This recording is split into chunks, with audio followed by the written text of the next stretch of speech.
लोगों को एक और मिसअंडरस्टैंडिंग हुई है जो आपकी मेहरबानी से मैं चैनल्स के ज़रिए क्लियर करता हूँ। लोग ये समझते हैं कि खुदा ना खासा जिस दिन पाकिस्तान पे हमला हुआ तो उनके F-15 हवा में होंगे, आ रहे होंगे और 35 F-35 जब आ गया जब आ गया तो अगर उन पर हमला हुआ तो J-17 थंडर, J-10 रास्ते में होंगे। ऐसा नहीं होता। सिर्फ इतना ही नहीं, एटम बॉम्ब की भी बात है। एटम अपनी जगह, अच्छा, उसकी तो बात की तो फिर वो आपका अपनी चैनल, फिर जगह आपका चैनल नहीं चलेगा, अपनी अपनी जगह, आपका इंटरव्यू नहीं चलेगा ठीक इतना। है। आपने पीस टाइम में बिल्ड करनी होती है कैपेसिटी, अमन के ज़माने में करनी होती है। ये नहीं होता कि जब जंग विसल बजेगी जंग की तो आप कहेंगे ले आओ जी J-10 ले आओ। सऊदी अरब के पास क्या है? Unlimited resources.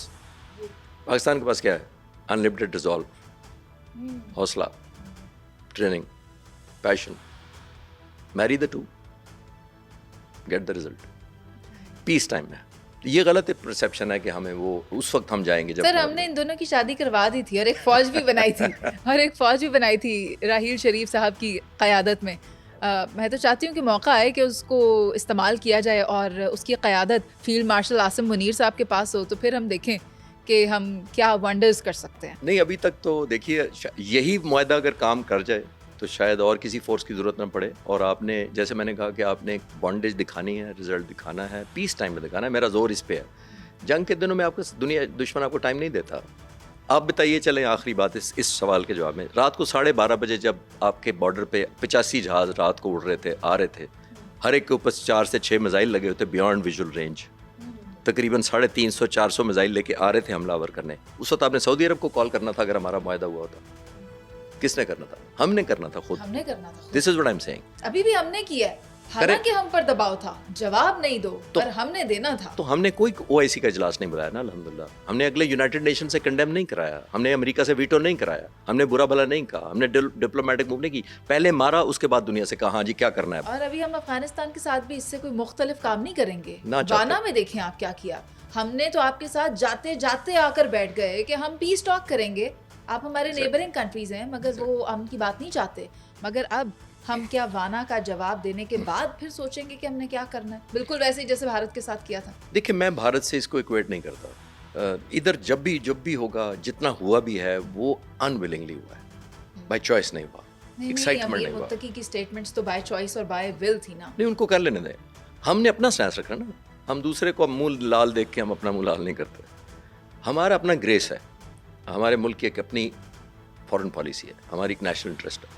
हमारी नेशनल इंटरेस्ट ये है कि हम टू फ्रंट नहीं लड़ते और लड़ना चाहते नहीं हैं। हमारी कैपेसिटी भी नहीं है, हमने बिल्ड भी नहीं किया कभी। हमारी फोर्सेस बिल्ड नहीं है टू प्रॉन्ग लड़ने के लिए, डिज़ाइन वाइज। ये नहीं कि हौसले वाइज, दोनों का फ़र्क है।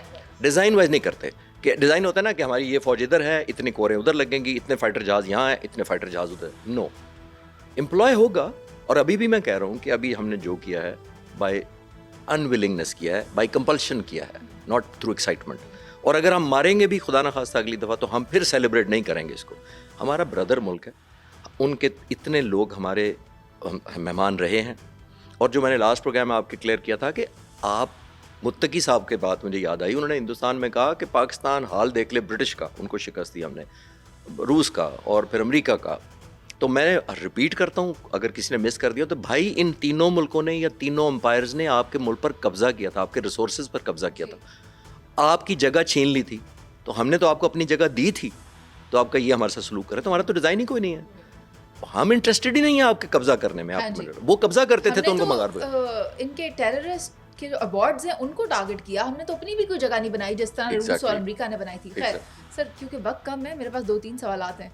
मैं आपसे पूछना चाहती हूँ कि लद्दाख में क्या चल रहा है। चीन भारत के अंदर घुस रहा है, वो वापस जाने को, बैक ऑफ करने को तैयार नहीं है। तो इंडिया इस वक्त 2 फ्रंट्स पे हॉस्टिलिटी फेस कर रहा है, एक हमारे साथ पाकिस्तान वाले पे, एक लद्दाख पे, और दूसरा हम गवादर पर भी अपना नौटम जारी कर चुके हैं और वहाँ पर भी हमारी मशकें जारी हैं। तो भारत को ज़्यादा परेशानी में मुब्तला तो नहीं हो गया?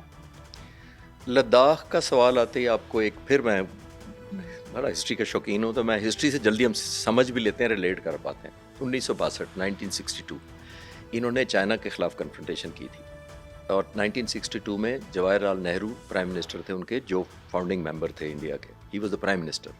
अब आप सोचिए उनका ऑर्डर क्या था। इसी लद्दाख, यही बेस था जिस पर जब चाइना से जंग हुई तो उन्होंने फॉर्मल ऑर्डर्स जारी किए थे टू इंडियन एयरफोर्स कि इंडियन एयरफोर्स ऑफेंस लॉन्च नहीं करेगी चाइना का वहाँ से, लद्दाख से, नॉर्थ में जहाज़ नहीं डिप्लॉय करेगी, हालांकि उस वक्त ब्रिटिश जहाज़ थे, इनके पास बड़े अच्छे जहाज़ थे, स्टेट ऑफ द आर्ट जहाज़ थे, वो लंबी स्टोरेज है।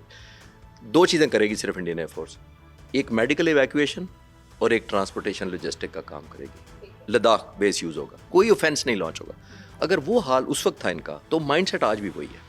तो ये ऑफेंस कोई चाइना के साथ बिल्कुल मेरा नहीं ख्याल कि किसी स्टेज पर करेंगे, वरना तो मोदी साहब कुछ भी कर सकते हैं, लेकिन एज ए एनालिस्ट मैं अर्ज कर सकता हूँ कि मेरा नहीं ख्याल कि उधर कुछ ऑफेंस लॉन्च करने की पोजीशन में है, क्योंकि चाइना कहीं ज़्यादा स्ट्रांग है मिलिटरीली और खासतौर पर एयरफोर्स, कोई कंपेरिजन ही कोई नहीं है। इस बारे में क्या ख्याल है कि इंडिया ने INS विक्रांत को अरेबियन सी में रवां कर दिया और उसके ऊपर तैयारे मौजूद हैं, पाकिस्तान की PAF की क्या तैयारी है INS विक्रांत को काउंटर करने के लिए?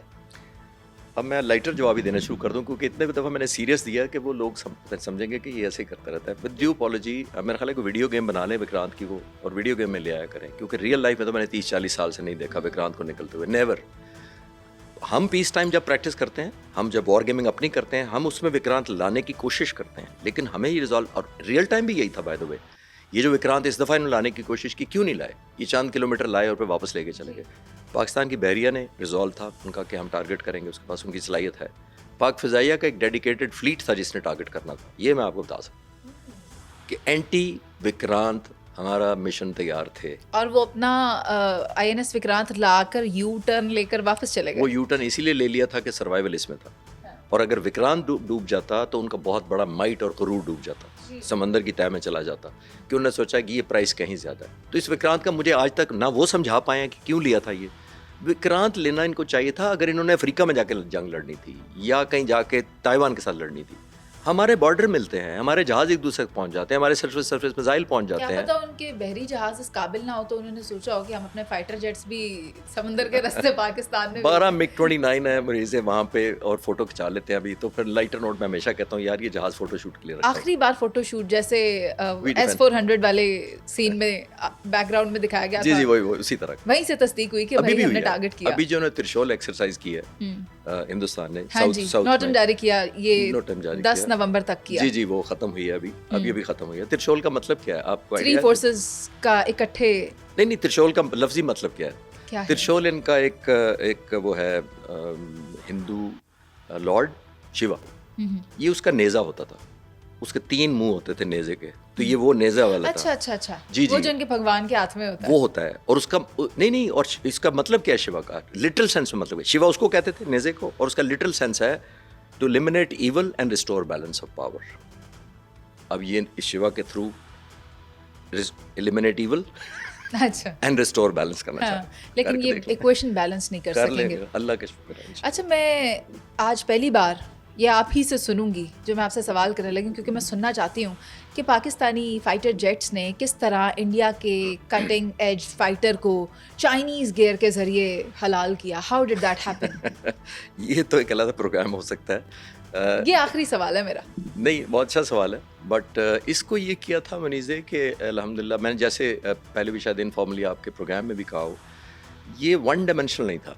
ये जिसको हम मल्टी डोमेन कहते हैं, मल्टी डोमेन अब टर्म बन गया जो हमने कॉइन की है अल्हम्दुलिल्लाह। अब सारी दुनिया हमसे पूछना चाह रही है कि मल्टी डोमेन ऑपरेशन क्या होता है। हाँ जी। ये मल्टी डोमेन ये होता है कि हमने इंटीग्रेट किया हुआ था ज़मीन पे जो एयर डिफेंस कंट्रोलर्स हैं, जो वेपन फायरिंग करने वाले हैं, जो सर्वेलेंस रेडार्स हैं, उनको फिर हवा में हमने किया हुआ था पीछे उड़ने वाले एयर टू एयर रिफ्यूलर, फिर इलेक्ट्रॉनिक वॉरफेयर जहाज़, फिर आगे फाइटर जहाज़, आसमान से सैटेलाइट से पिक्चर जो ज़मीन पर आ रही है, ज़मीन पर कंट्रोलर्स बैठे हुए हैं, और फिर साइबर वॉरियर्स जो बैठे हुए हैं ज़मीन पर अपने स्कोप्स के ऊपर जैमिंग करने, जिन्होंने गॉडजिला की कॉल में सुनाई जी थी, जी जी जी जी सुनाई थी, निकाल के उठा ली थी आवाज़, ये वो लोग हैं जो बैठे हुए हैं। तो ये मल्टी डोमेन होता है, जहाज़ अब स्टैंड अलोन नहीं लड़ते। और मैं अक्सर यूज़ करता हूँ, ये ऑर्केस्ट्रेट किया जाता है, जैसे म्यूज़िक ऑर्केस्ट्रेट किया जाता है, रिदम होता है, अपना अपना जगह होती है, अपनी अपनी पिच होती है। ये उसी तरह हर जहाज़ अब एलिमेंट ऑफ वॉरफेयर है। अब ये एक और आखिरी ज़रूर मैं कहूँगा कि जो हमने बिल्कुल नई डायमेंशन इंडिया को सरप्राइज़ किया वो है ड्रोन्स। हमारे ड्रोन्स सैकड़ों की तादाद में 20 से कुल को वज़न बारूद उठाए हुए इनके सब बड़े शहरों पर उड़ रहे थे। 400 to 700 किलोमीटर डीप इनसाइड गए हुए थे, और इंडिया उनको नहीं शूट कर सका, और कई घंटे दिल्ली के ऊपर उड़ते रहे, और इनके मोदी के गांव गुजरात पर उड़ते रहे। Because it was all dark, right? Not dark, because they were so small and they were so electronically protected. उसकी तफसील मैं नहीं बता सकता। Protected, और अपने आप को डिसीव कर पाए, और घंटों उड़ते रहे, तो इंडिया को मौका ही नहीं मिला उनको शूट करने का। और उसकी तफसील तो आप देंगे ना सर, जो हमने इसराइल के ड्रोन्स गिराए, इंडिया ने उड़ाए जो इंडिया ने इसराइली उड़ाए। ड्रोन्स। इंडिया नहीं, पॉसिबली इजराइलियों ने उड़ाए वहाँ से। जी जी, उनको टेक्नीशियंस की मदद हासिल थी। तो ये operators कहते थे कि पाकिस्तान को मदद दी तुर्की ने और चीन ने, तो इनको मदद दी इसराइल ने, हालांकि वी डोंट बिलीव इट कि हमें किसी ने मदद की थी। तो मैंने लास्ट टाइम आपके प्रोग्राम में कहा था कि उनके राफेल जो है मिराज 2000 फ्रांस के थे, S-400 रशिया का था, उनके चिनूक हेलीकॉप्टर C-130 अमेरिका के थे, मांगे तांगे और की S-400 रशिया का था। सर मांगे तांगे मांगे की तांगे नहीं, फोर्सेस आपने जब ले आए आपके घर में, आपने गन ले ली तो आपकी हो तो गई। वो आपकी हुई ना, आपकी हुई। आपने फायर करना है, कैसे करना है, वो गन का कमाल नहीं सर है। जो आपका था वो तो तेजा था ना, जो आपने साइड पे रख दिया कि अभी इसके पुर्जे शुर्जे पूरे नहीं है, जब होंगे तो फिर बात करेंगे।